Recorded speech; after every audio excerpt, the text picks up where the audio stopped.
enterprising.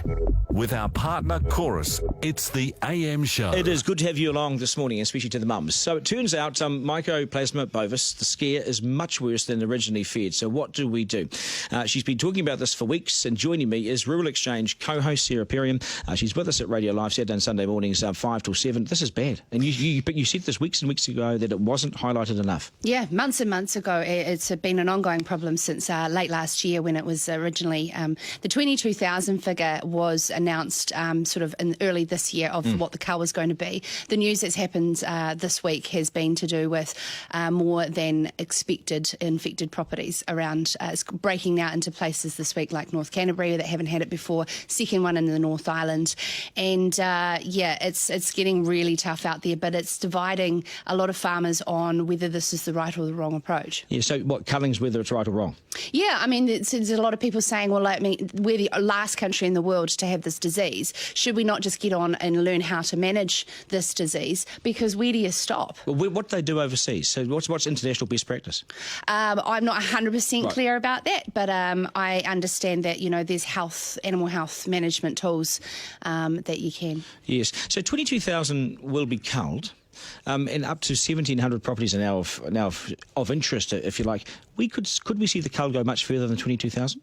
Well, we could, but it depends on who's going to draw the line and at what point, because the more you cull, effectively, the more it's going to cost both the government and the farming community. What about the mental health of our farmers? What toll will this take on them? Already taking on them. It's horrendous. There was a radio interview yesterday where a dairy farmer just broke down on air. I mean, it's not only the fact of losing, their loved ones, which is their business, it's the fact of not knowing when they're going to get paid for it either. If you don't have equity in your property, you're going to be waiting a really long time for your salary, your income. I mean, does insurance cover the cull? I'm not 100% sure on where that is at. But what's really interesting is it's now moving as a political football between National and Labour, and they're having it out this week. And it was Nathan Guy that said, attacking. But there's a government-industry agreement when it comes to, disease coming into our country that the government have done with industry to say we will pay 50% and you, the industry, have to. It's fair, right? But biosecurity, we rely so hard on our government for biosecurity, but at the same time, we have an industry that is bringing in a lot of money as well, so you can actually afford it. So we understand that. Where's the support? I mean, so you've got Damien O'Connor as the minister there. I don't feel like there's been urgency around it from the government. Am I wrong on this? Well, in the background, there certainly has been, and I do, congratulate MPI on a lot of different strategies that they have, and saying that they have slowed down and ensured that they're in the right process. Because when we have that court case, which will be like an O.J. Simpson for New Zealand, for cows, you want to make sure you got your ducks in a row. Yeah, but that's what I heard a comment on our news, actually, when we went here this morning. This is not the time for finger-pointing. This is not the time for blame. Well, surely it is, because you need to find blame, apportion blame, so we know it went wrong and ensure it doesn't happen again, if we're going to do a cull, that is. I think that they know I think they know where it's come from. That they're just gathering evidence. That's my opinion. Do you know this? That's my opinion from what I understand from search warrants prior to Easter. Right. What about the international reputation? Is this going to hurt us? I don't believe so, because we are the last country in the world. A lot of and we've constantly said in our mainstream media, which is, when we say mainstream, it's global media now, isn't it? Sure.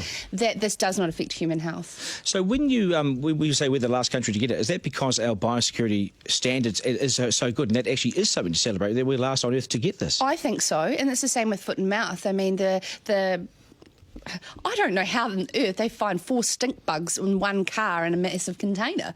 I mean, that's incredible how they do that. Maybe that was luck, though. You can stumble upon stuff, because not all containers are open, are they? No, well, yeah, absolutely. Yeah. And it's very fascinating. Hey, just back to Amanda's earlier question about the mental health of farmers. I mean, farmers are very much isolated. They are on their own, and for them, this is tough. It's, your income's under question now, but your animals, I mean, your family members in many ways, and a lot of these farmers are a bit older now, and what do they do? How do they cope? Well, it's a poor share milker whose equity is his cows, because, a lot of where these farms have this disease has come from, the landowners are protected with their equity with owning the land, and we're just coming up to the June, and this is why it's so heightened every single week leading into that D-Day of moving cows between farms, which is a tradition that happens every year. How did it get here? There's a lot of particular theories out there, and the day that we find this out and they're prosecuted. Someone deliberately brought it here? And I don't want to comment on exactly how, because I don't know exactly myself. But are we talking potential sabotage? No, again, like I said probably a month ago, pure greed. I mean, why did we need to have this brought into the country? And not every dairy farmer is greedy. No, that's for sure. Hey, nice to have you on the program, and all the best tomorrow morning. Rural Exchange, 5 till 7, Saturday and Sunday mornings with Carter Stiles. Giving your morning a shot in the arm with our